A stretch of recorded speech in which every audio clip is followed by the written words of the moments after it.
improvise, adapt, and overcome.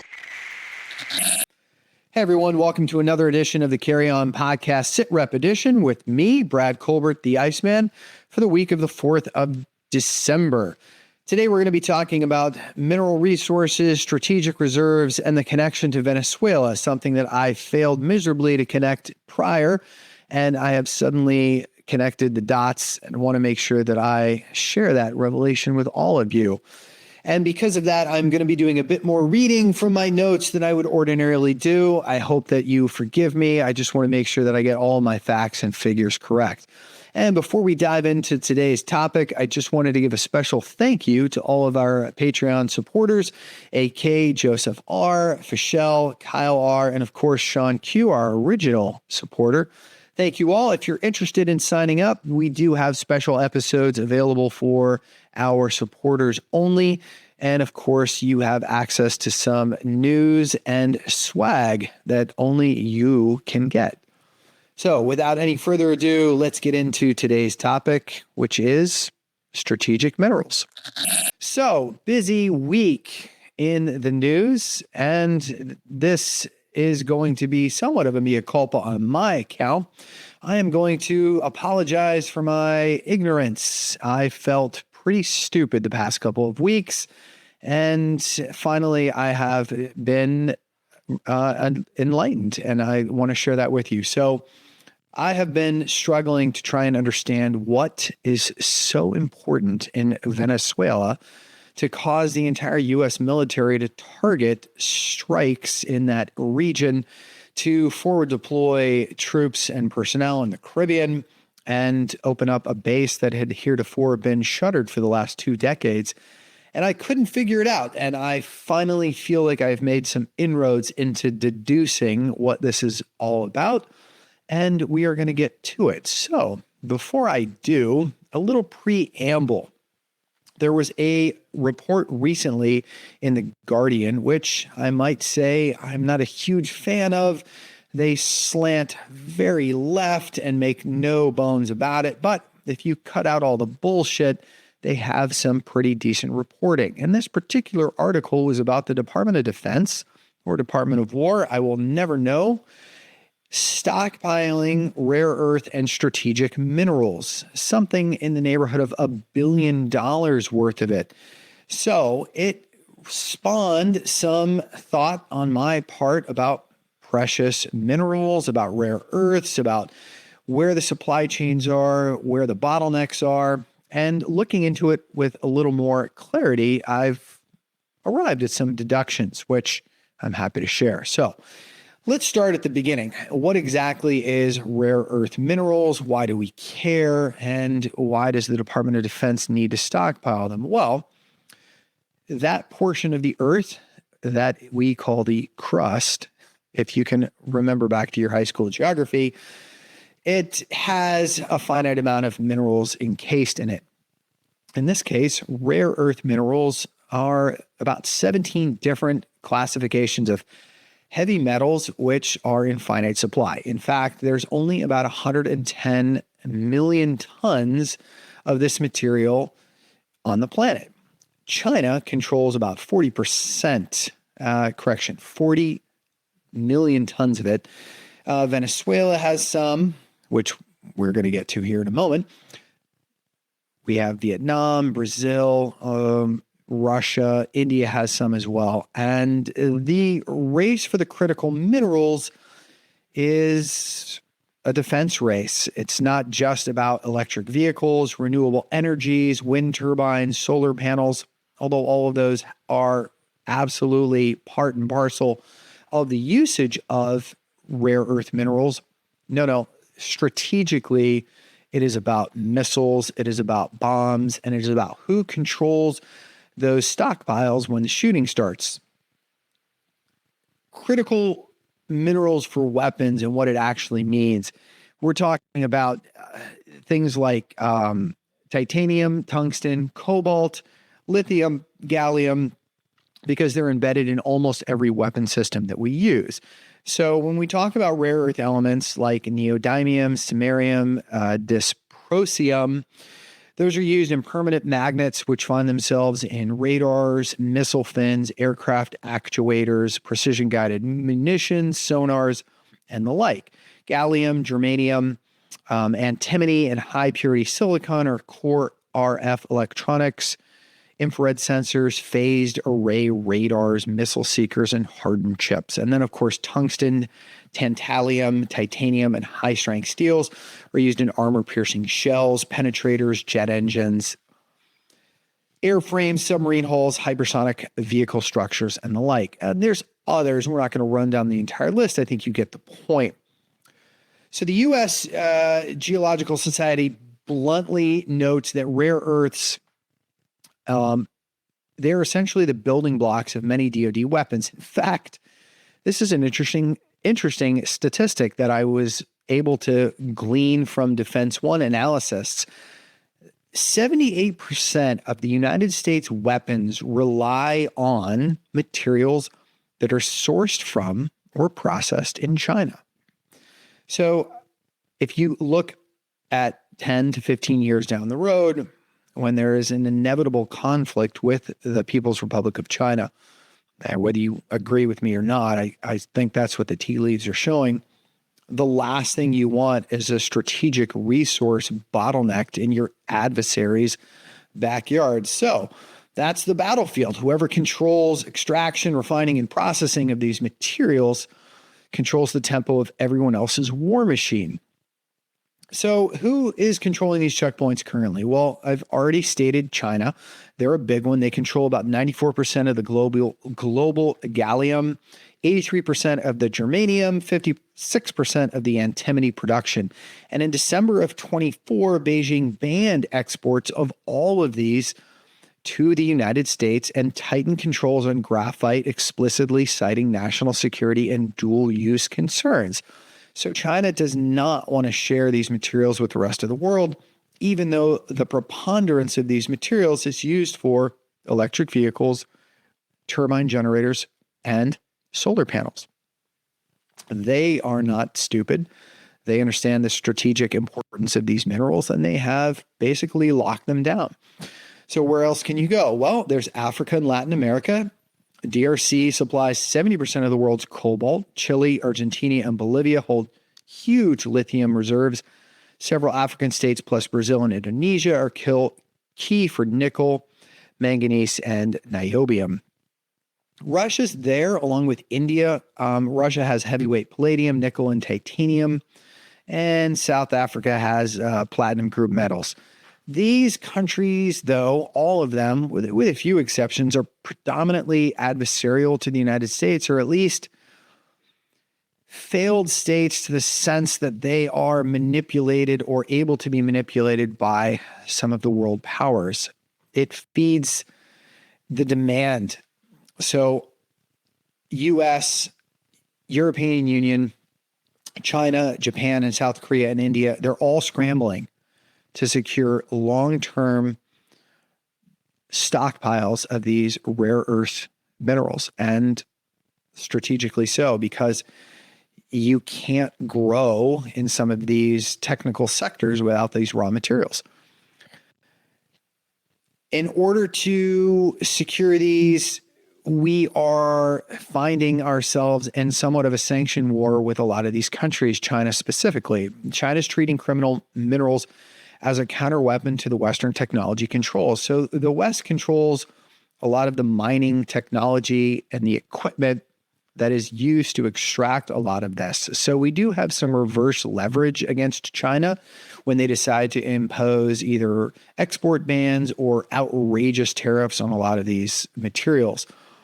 The supply chain is targeted squarely at the U.S. semiconductor and defense and the electric vehicles, especially when it comes to China. And we've had in the past prior episodes seen with threats to Japan, where if they don't play ball, they cut the supply. And really just hinting at cutting the supply can move markets and influence behavior. It is something that is of great importance, not just to the United States economy, but to our strategic playbook. So the U.S. is going to stockpile and try to find countries that have this material, these rare earth elements, and really just friendly it up. And they're going to do this, from what I have been able to gather, using three main pillars. So national defense stockpile, as I just mentioned. The Pentagon is now actively buying and storing large volumes of all of these rare earths minerals, 7,500 tons of it currently, enough for, like 80 gigawatts of battery capacity. In addition, direct investment, the U.S. is directly investing $1 billion into Canadian and United States critical mineral projects. And lastly, we have pushing allies, Australia, Canada, European Union, some African and Latin American partners to ramp production and processing in trusted jurisdictions, often with security and cooperation attached. So it is identified as a strategic shortfall, and it's something that the U.S. is actively trying to prevent, especially when it comes to China and Russia having the preponderance of a lot of these precious minerals. Auchentoshan, by the way, is tonight's beverage of choice. Single malt scotch, and I certainly wouldn't take it off of your Christmas list if you're shopping for something new. It's not bad. It's a little lighter than what I would normally drink, but tasty nonetheless. So the NATO has now currently listed 12 defense critical raw materials, and it's starting to treat these supply security as a collective defense issue, not just an economic one. And that's important because as soon as it's listed as a defense resource and it's not an economic one, then we're going to poise ourselves to secure those supply lines come hell or high water. And everyone's trying to do the same thing. It's not just the United States.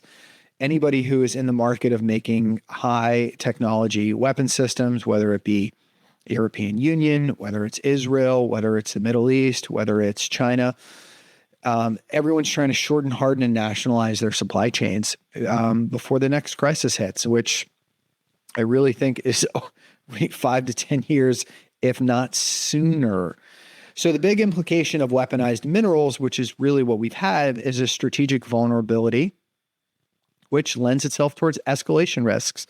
When 70 to 90% of a given defense critical mineral or its processing sits in one country or a handful of unstable states, you're exposed. So a Chinese export ban, as I already mentioned, it doesn't just hit electric vehicle chips, it hits radars, it hits missile seekers, it hits secure communications, and it forces the Pentagon and its allies into an emergency substitution and redesign. Now, are you able to substitute some of these materials? In certain cases, yes. In other cases, no. And in some cases, it's just prohibitively expensive. So you really don't have much of a choice when it comes to a lot of the building blocks to the defense infrastructure that we maintain. You just have to have it. As for China, dependence on imported cobalt, which is they do import lithium and high-end mining equipment from us, as I mentioned. It is reverse leverage if tensions escalate, but China's no fool either. They are also shoring up alternative venues for some of those resources as well. So that's kind of the landscape of what critical minerals are, who owns them, why is it important? So when we talk about Venezuela, this is one of the, I guess, missing pieces of the puzzle that I was trying to deduce when I was talking about the United States targeting narco-terrorism drug boats and doing these kinetic strikes and, launching a carrier strike group, which involves, nuclear-powered submarines and destroyers. It's a lot. I mean, it's an expensive endeavor, all for cocaine. Now we're talking about a potential land strike. It didn't add up, but it's starting to make a little more sense now, especially as I look at the map and I look where some of these strategic reserves are, when I look at where the rare earth minerals are located and who sits on the largest stockpiles. So when we look at states with weak governance and conflict histories or fragile institutions, Venezuela definitely falls in that category. So we go to the DRC for cobalt, parts of the Sahel for manganese and rare earths. We have lithium in the Andes, and we have mining concessions in the Pacific. So that's sort of where the global South's scramble for the rare earth minerals is currently taking place. So we are intensely pressuring these areas and their governments for security assistance, infrastructure deals, base rights, and strategic partners, all tied to mineral access. So if you remember in the recent past, we had Zelensky at the White House under intense pressure from the Trump administration to enter into a mineral agreement with the United States. And that is part and parcel of our grand strategy to try and shore up a lot of these resources and their limited supply chains. So trade-offs with climate and green tech, this is a sort of where it gets a little squishy, but it's out there. The same materials needed for advanced weapons are also needed for an energy transition when you talk about green energy. Lithium, cobalt, rare earth magnets, they're all central to electric vehicles, grid batteries, wind turbines, high-efficiency motors, and all of these things are important for climate goals, and there's only a finite supply. So a lot of people are framing the Department of Defense and the military-industrial complex of some of these near-peer rivals as forcing the limited supply of these assets into military hands. And I guess in a certain sense, they're right, but also who cares? And I say that only because you can't enjoy clean energy and energy independence at the barrel of a gun. I mean, we still have to be able to defend ourselves against a near-peer adversary who truly has demonstrated they don't care about anything climate related. They're looking at you, China, looking at you, India.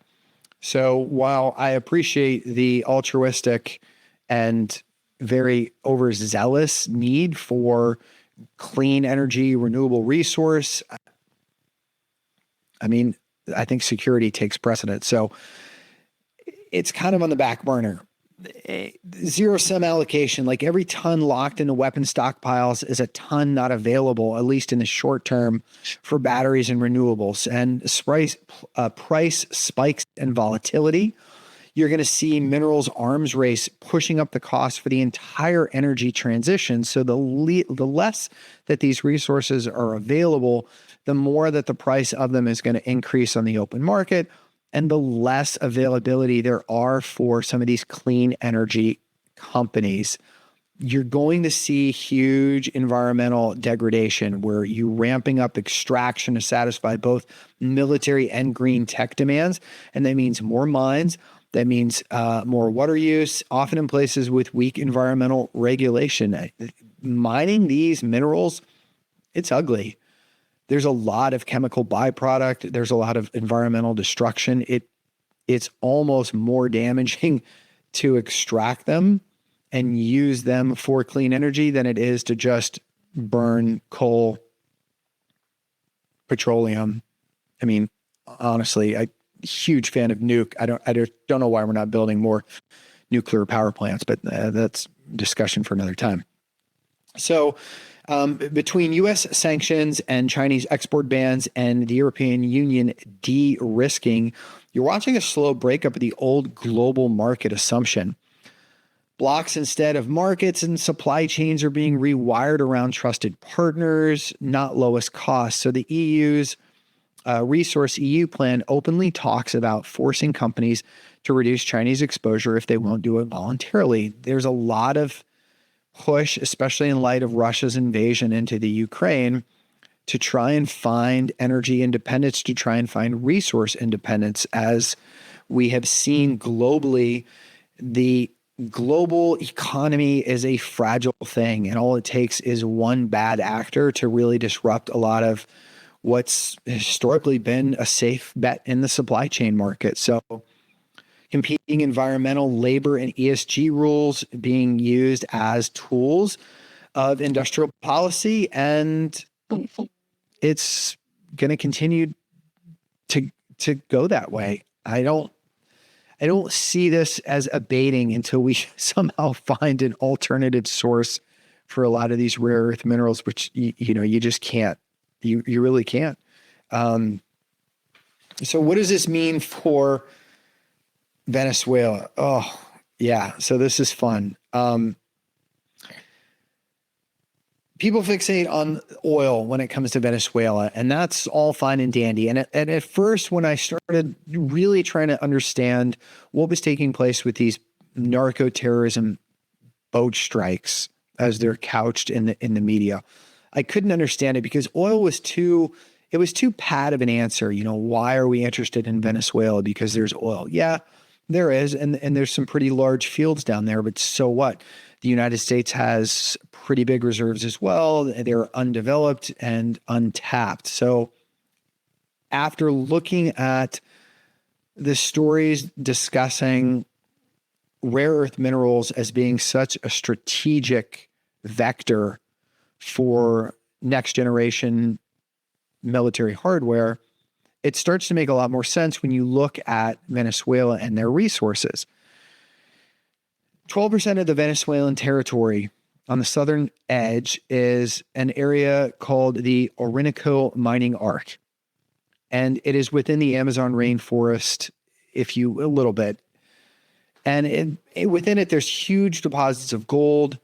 There's huge deposits of coltan, which is a tantalum-niobium mix, and bauxite. Of course, there's diamonds and other metals, but predominantly it's coltan. Official estimates have it somewhere around $2 trillion worth of minerals, which is, it's pretty good. The United Nations and a bunch of other NGOs designate that entire area, the Arco Minero, as a zone of illegal mining. There's a lot of human trafficking, illegal labor, indentured servitude, call it what you will. And there's gangs of armed individuals who operate with impunity from the Maduro government, and they mine this resource, whether it's gold or other heavy minerals. There's a lot of human rights abuse, and there's a lot of environmental devastation because it's really just kind of the Wild West. Remember, coltan is used in high reliability capacitors, guidance systems, and smart bombs, and a lot of electronics. So it's pretty key. I would say that there's most of the precious minerals that we're talking about are probably in the smartphone that you're using to consume this content in the first place. So southern Venezuela's Amazon and Orinoco region, it's becoming a rare earth hotspot, and it's feeding both clean tech, the energy, for clean technology, but also strategic supply chains. And it's all under armed control, and it has a huge Chinese interest in all of it. So China has signed mining rights with a lot of the mines that are down there. They have invested heavily into the infrastructure in Venezuela, in that region, to try and extract a lot of these precious minerals. And Russia's starting to do the same thing. And strategically, that's not something you want. The other thing they're doing is gold is being used to circumvent a lot of the sanctions that the United States and our allies have placed on the Maduro government. So the U.S. State Department's 2025 report to Congress describes state-sponsored extraction and sale of gold from that area as a major lifeline for Maduro, which allows him to bypass a lot of these sanctions that we have placed on him. China, of course, is looking for coltan exploration and investment, and they have for the better part of a decade. Russia has recently picked up the pace, especially since we've sanctioned the shit out of them. They have very few other areas that they can reach to for a lot of the same materials that we need, they need. So just as recent as 5 days ago, Venezuela signed a new strategic minerals agreement with Russia for exploration and extraction in the mining arc, things like gold, diamonds, iron, ore, bauxite, uranium. So yeah, there's a real critical minerals and gold story in Venezuela. And Russia, China are wiring themselves into it. And that, I think, more than anything, is the back of the house reason for why the United States is so engaged in Venezuela. It's certainly not the only reason, but it's definitely in your PowerPoint deck when you start talking about it. It's still illegal immigration. It is still, and yes, I am using illegal immigration as a noun and not an adjective. I don't fucking care. It is still illegal immigration. It is still narco-terrorism, whatever your definition of that is. There are supply lines that are coming from Venezuela into the United States. And if you really want to be honest with yourself, it probably does need adjudicating. There is still a political narrative that the U.S. wants to place on that cocaine lifeline, that pipeline that's coming out of Venezuela. So it's a real concern. But it's not what brings us to the doorstep. And I would also say that it was very interesting over the last couple of days to hear the administration say that there's a possibility of land strikes, because up until now, it has strictly been in the waterways. It has been targeting supply lines coming through those waterways, but it has not been expressed as a land strike. And I definitely think that's going to change the tempo of stuff. Remember, we've got the USS Gerald Ford Carrier Strike Group in the Caribbean. They've launched 20 or more lethal strikes against terrorist boats, killing 80 or more people. Of course, the news of the day is the strike that took place back in September, which left 11 people dead and then put 2 in the water. And they struck them again to eliminate those 2 people in the water, which has got a lot of people concerned about violations of laws of war. Well, there wasn't a war, so I don't know what laws of war you're going to violate. There's other things that you could say. And, there's laws of the sea that they could say that they violated. You have people who are shipwrecked or abandoned.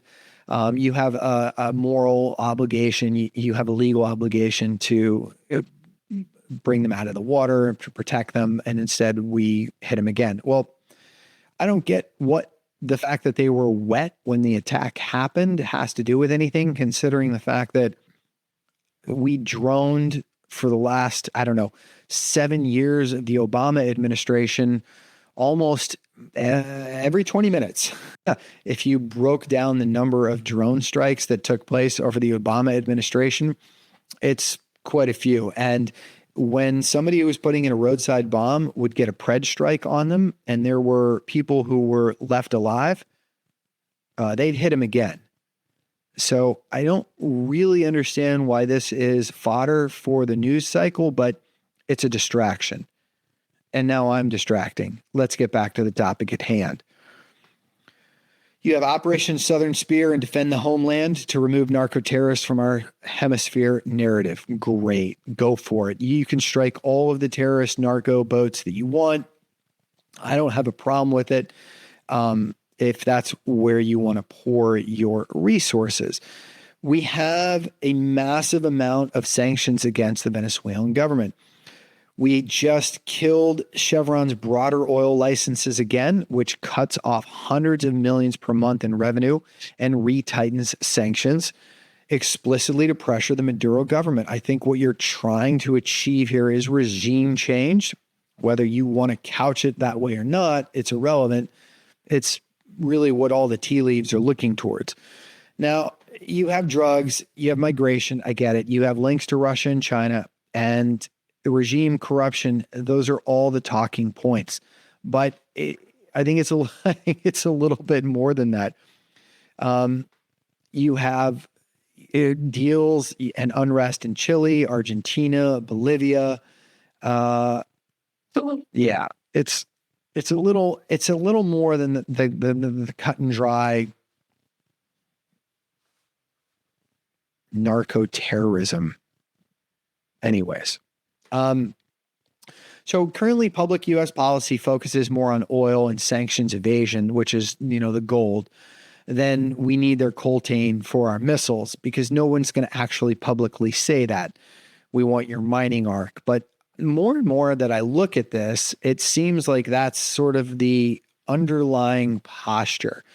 And so here's the part that you can't ignore, even if it's not in the talking points. You have a mineral-rich Russia and Chinese client at your doorstep.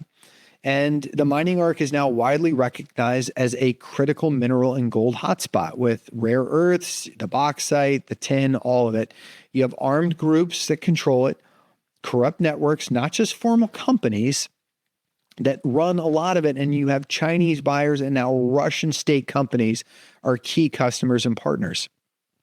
At the same time, you have the United States, European Union, and our allies all loudly freaking out about Chinese dominance in the critical minerals and are actively trying to build alternative friendly supply chains. From a U.S. strategic perspective, that combo screams, don't let an adversary lock this up uncontested.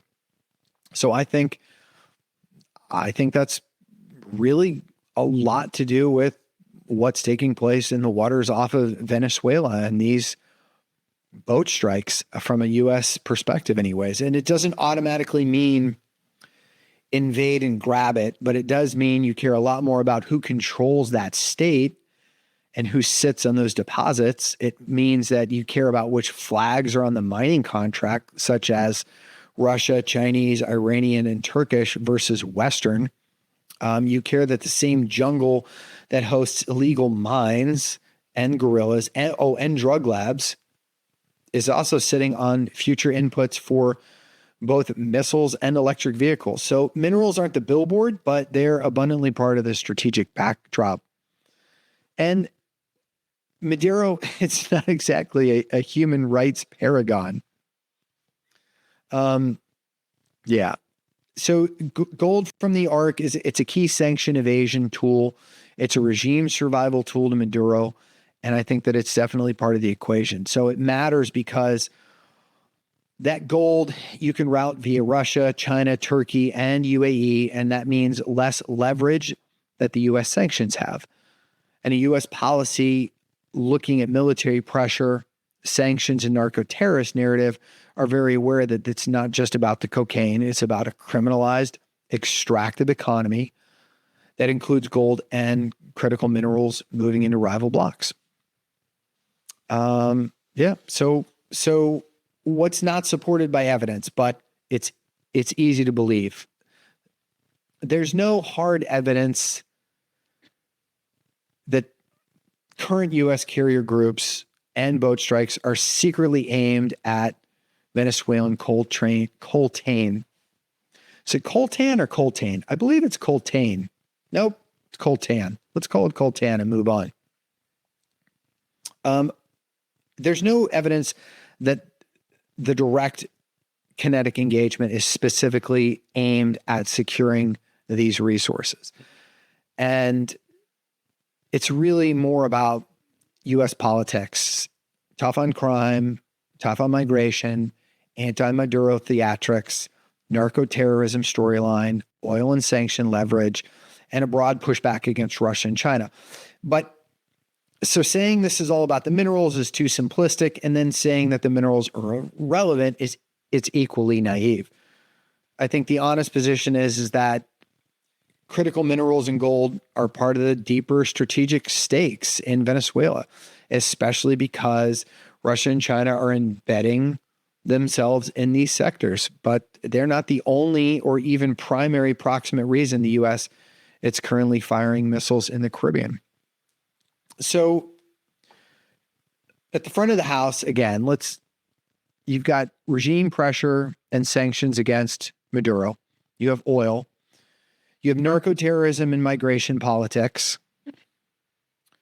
And then Russia, China, and Iran influence near the United States. So that's what you see up front. But what you're not seeing in the back, and these are strong drivers nonetheless, and it's this missing piece that I couldn't put together the last couple of weeks, is that whoever controls the Orinoco gold and critical minerals controls a massive strategic resource whether those flows deepen Russia-Chinese leverage in the energy and weapons supply chain, or whether it strengthens the U.S., and whether the U.S. wants a hostile mineral-rich Russian-backed state as a long-term fixture on its maritime approaches. And I think that's something that is important to look at. When you look at the 5 to 10 years down the road, how is this going to play out? Well, there's a couple of different things that you can look at.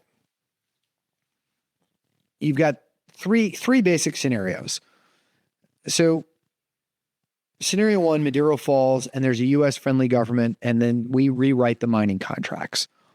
The second scenario is Maduro survives, doubles down with Russia and China and the mining arc. And then the third one is Venezuela kind of fractures, and that 12% of the country that is the mining arc becomes a permanent armed group in a mineral zone. So scenario number one, pro-U.S. government rewires the mining arc. And I think this is the one that the administration is trying to push for. I think it's why the CIA was announcing, well, the Trump administration announced the CIA was going to conduct more ground operations in the country of Venezuela, to do more intelligence gathering, to more destabilization. I think there's probably a lot of stuff that's going on there now that is not public knowledge to that end. And I think that this is the scenario that is probably getting pushed the hardest and the one that is the most likely to happen. So the way that you get this is not through a Marine landing. We're not making a Hollywood film. This is the hard slog. We're talking long negotiations, economic decay. The elite group within Venezuelan government splits inside the ruling bloc. You have a negotiated transition where parts of the old regime get guarantees to stay in power, and heavy behind the scenes work by the United States, EU, Brazil, Colombia, and maybe even the Vatican. And the trigger could be a contested election, a succession crisis, or a shock such as health, internal coup attempt, major social explosion. And that's mineral and weapons implications for that. Mining contracts get ripped up and rewritten. So the U.S. would take a huge stake in that. The new government would promise to audit and renegotiate mining arc deals, especially with Russia and some Chinese partners that were signed under the sanctions. Western firms would come back in with responsible mining and capital. So we would be allowed mining rights down in Venezuela, and we would do it cleanly and underneath current, recognized practices that are environmentally friendly, or at least as impact minimalizing as possible. On paper, that gives the U.S. and the allies a path to reduce Russia and Chinese grip on these deposits and build an alternate friendly stream of coltan, bauxite, rare earths, gold, and et cetera. I think that the short-term chaos that's going to derive from that is a lot of military mafias who've been feeding off of that area. They won't just hand over the keys. I think they're going to fight. I think they'll sabotage, and they'll probably pivot to smuggling. There's not enough of a legitimate Maduro military or police to try and root out a lot of those gangs in that area. So that's going to take place for a while in the short term. And supply is going to be disrupted. It's not going to be smooth as you transition from this patchwork of mining that's taken place down in Venezuela to a legitimate, organized mining operation. It's going to cause some interruptions, and that's bad for anyone who thought they'd immediately be able to plug into the Venezuelan mines into a secure Western supply chain. So I think that's probably best case scenario, or at least the scenario that's most sought after. The strategic pros and cons of that, at least looking from what I've been able to look at, is you get critical minerals out of the hands of Russia and China, which is, believe me, what you want. And it reduces pressure from migration and regional instability, because a lot of the minerals, there would be a percentage pushed into the government of Venezuela, whoever came after Maduro. And a lot of that profit sharing would go back into the Venezuelan people, which it's not currently, considering a lot of it is smuggled, a lot of it is illegally leaving the country, and a lot of it is flowing through pipelines that don't put anything back into the Venezuelan government. Now, the cons, well, it's still going to be structurally violent, even under a friendly flag. That area is not going to be stabilized to the degree that we would look at it from in Western eyes. You still haven't fixed the underlying dependence. You've just changed who you're dependent on. We would still depend on Venezuela for a lot of the minerals that we need. We just, again, under a friendly Maduro or Maduro replaced government. Massive governance risk too. So you could still have a lot of those elites move back into the same predatory network, just in different suits. But for Washington, that's the best case scenario. And even here, the mineral race stays dirty and it stays fragile. So scenario 2 is Maduro survives and continues to do work with Russia and China. And I think that's basically the status quo, but it's sharpened. So U.S. pressure stays high. Nothing changes there, right? You still have the sanctions, the naval posturing, the law warfare, but no regime collapse. And the Caracas leans harder into the Russian strategic deals. Chinese money and technology were available, and the gold and critical minerals as sanction-proof currency. So the gold is allowing the Maduran government to bypass a lot of U.S. oil sanctions. Unfortunately, that doesn't change in our second scenario. So you would have Arinco as a sanctioned bloc. So new and existing Russian, Venezuelan mineral agreements would lock up access to all of these. And the output doesn't need to be huge. It just needs to be off the Western radar, really, routed through channels that serve Russia and China exclusively. So we're smaller allies, really, just possibly even feeding other sanctioned countries. Gold and minerals laundered, they'd go through Dubai, they'd go through Turkey, UAE, and they'd still continue to show up in Russia and China defense industrial ecosystems, and they're much harder to track that way. The that scenario really, you end up with another murky feeding rival weapons programs and state finances, and it's really just more of what you already see now, but it's meaner. So you'd continue to see lethal strikes, intensified strikes on the narco-terrorist boats, secondary sanctions, anything touching Venezuelan minerals and golds, covert support to opposition, so proxy, third parties, and potentially dissident military factions, depending on, how much the CIA wants to continue to operate down there in scenario 2. And strategically, this is the contain and the bleed approach. You keep the regime unstable but not toppled. You make deals with Colombia, Brazil, and the Caribbean states to fence in the spillover. And then you use Venezuela as a case study to justify broader decoupling from adversary-touched mineral chains. For the U.S., the pros are you have a clear villain narrative, justifying defense spending, sanctions, and more troops in the Caribbean.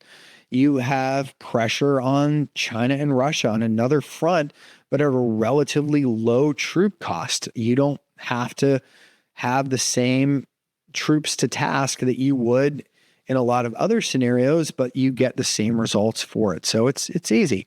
Unfortunately, the cons are the underlying mineral and gold network stays intact and it stays hostile. You have a high risk of miscalculation in the Caribbean. Boat strikes and accidents, like we've already seen with our 2 survivors, have huge political blowback. Now, it doesn't help that you have an administration that is a juicy target for a lot of their detractors, and you have a Secretary of Defense who has not done himself any favors during his tenure as a cabinet chief. And escalation with Venezuelan forces or Russian advisors. I mean, it somewhat echoes the Cuban Missile Crisis in a sense that there's a potential for accidents. There's a potential for inadvertent escalation if you have Venezuelans with Russian advisors embedded in them. The longer this drags and the more the Orinoco region gets stripped and poisoned and militarized, and it's almost impossible to reverse after a certain point. So that's a slow burn, high entropy outcome. Nobody wins, but the weapons and mineral race gets even more entangled with crime and proxy politics. Now, the third one, state fracture, you get a semi-stateless mineral war zone. So this sounds like a great Hollywood movie, and I'm sure that Quentin Tarantino would be chomping at the bit to make something of this one. You don't get an orderly regime change in this one or a solid dictatorship. Instead, you get economic collapse, you get sanctions, and internal splits, which erode centralized control. Maduro keeps his governance, but the country of Venezuela sort of fractures, and Caracas still exists, but real authority in the south and the borderland shifts to armed collectives, ELN, FARC, dissident fragments, local military mafias, and really a pure criminal syndicate. Think DRC style fragmentation, not Syria level total war. Production continues in the military, in the minerals, but as a warlord business. The mines don't shut, but they become fiefdoms. The gold, the coltan, maybe the rare earth flows out through ad hoc smuggling networks into whoever pays Russian Chinese brokers with possibly Western middlemen, Gulf traders, and regional elites. I don't think that this one is likely to happen. I don't think that Maduro is going to let it happen. I don't think that if he sees something like this on the horizon coming, that he's just going to let it slip away. But, you know, who knows? Traceability in this version, or COA number 3, it completely collapses. Responsible sourcing becomes mostly fiction. You can't reliably say whether the tantalum in the U.S. missile or an EV capacitor is clean. Like, there's no way to responsibly source a rare earth mineral when it's been routed through 4 or 5 different interlocutors. It goes away. So it erodes, because of it, political support in democracies for rapid uptake of new tech that depends on these supply chains, which weirdly helps fossil fuel incumbents. So every time you get something like scenario 3 playing out, it really just makes the case for a continued reliance on fossil fuels instead of some of these clean energy resources that we're pushing globally so hard for. And there's a huge environmental and human rights cost. I mean, mercury and cyanide that are used as byproducts in a lot of these mining operations, they end up in rivers. They cause deforestation. They incite violence against indigenous communities, all of the worst that you can imagine, but scaled and permanent. Pros. Wow. Well, there's no coherent hostile state able to act as a strong Russian-Chinese proxy across the sectors in this scenario. I guess that's one pro. It's mostly just cons. Minerals are still feeding everyone's weapons and techs. They're just much darker and black market. Most of the neighbors are going to bear the brunt of this one. So Colombia, Brazil, Caribbean islands, they deal with refugees. They're going to deal with crime. They're going to deal with cross-border incursions.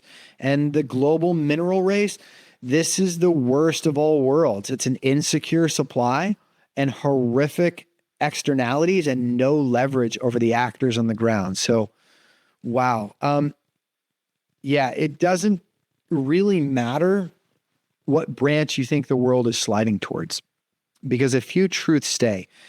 The real lever isn't who sits in Miraflores, but who governs Orinoco in practice. Palace politics really matter less who controls the pits, airstrips, rivers, and export routes. The minerals, the linkage doesn't go away. So in every scenario, Venezuelan gold and critical minerals either feed adversary arsenals and regimes, feed Western arsenals and stockpiles, or feed everyone's supply chains via black markets. It doesn't matter. The real loser is the green transition.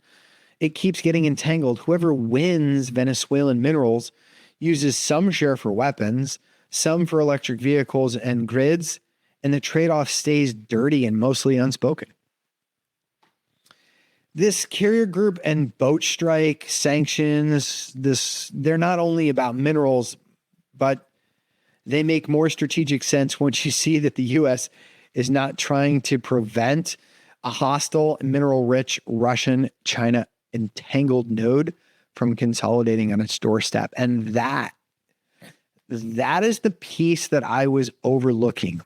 That is the piece that I was too naive to see. And this is the angle that I was looking for to really tie in the Venezuelan boat strikes, narco terrorism, all of that. It is, and there's a lot more to this. Oh God, there's a lot more to this. It's why Russia cares about Venezuela at all, especially considering that since Chavez, Venezuela has been one of Moscow's key anti-U.S. partners in the Western Hemisphere. So I think that is a huge reason why Russia is so keen on the Venezuelan government staying in power and continuing to be adversarial, and why they want Venezuela at all. But, a lot of it does have to do with the minerals that we've been talking about for this time.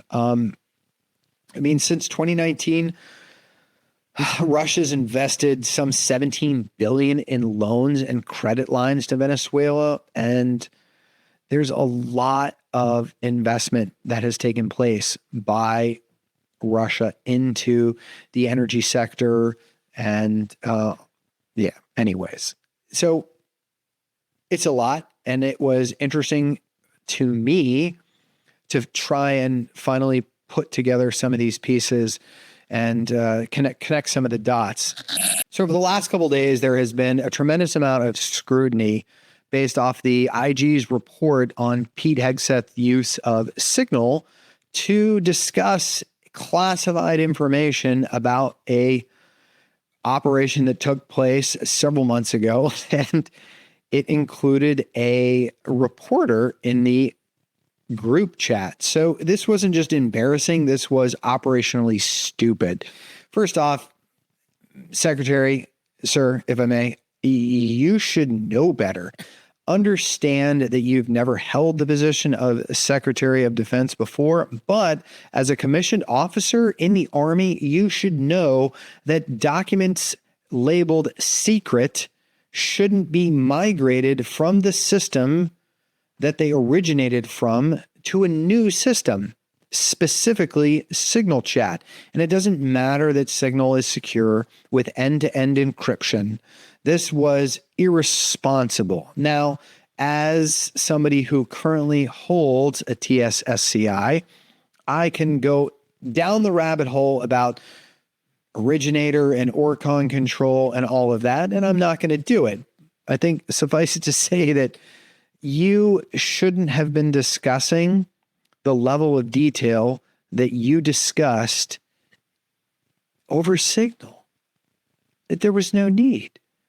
And for God's sakes, my man, all of you in that group, did you not carefully select each one of the participants in that group before you created it? I've created a couple of Signal chats in my day, and I make damn sure that the person's name that I'm adding to the chat is the person that I actually intend to have in the conversation. But all of that is completely irrelevant. You posted in plain language things like when the first bomb will definitely drop. You specified attack times, and you talked about things in Signal that shouldn't really be talked about outside of the skiff.